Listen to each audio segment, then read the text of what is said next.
L'État de Côte d'Ivoire veut garantir un secteur minier durable. Après la libéralisation intervenue au début des années 1990, le gouvernement a entrepris de nombreuses réformes pour booster le rendement du secteur, mais aussi tenir compte des enjeux environnementaux. En remplacement de l'ancien code minier existant depuis 1995, celui adopté en 2013 opte pour la réduction des impacts écologiques sur la vie des communautés. Quand vous prenez le nouveau code minier, rien à voir avec l'ancien code minier. Et ce nouveau code minier fait la part belle à la préservation de l'environnement, à la réhabilitation des sites qui ont été occupés. Selon le gouvernement, près de 500 000 personnes en 2015 étaient actives dans l'orpaillage dans 24 des 31 régions de la Côte d'Ivoire. Le non-respect des mesures d'exploitation expose parfois les populations à des risques environnementaux. Vous voyez, ça ce sont des mercures.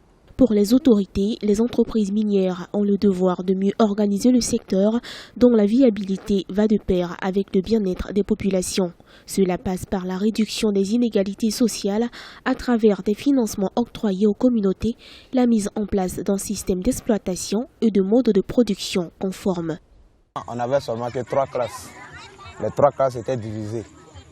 On était obligé de diviser avec un plaqué pour pouvoir mettre les 6 classes dedans. Vraiment, ça ne nous arrangeait pas.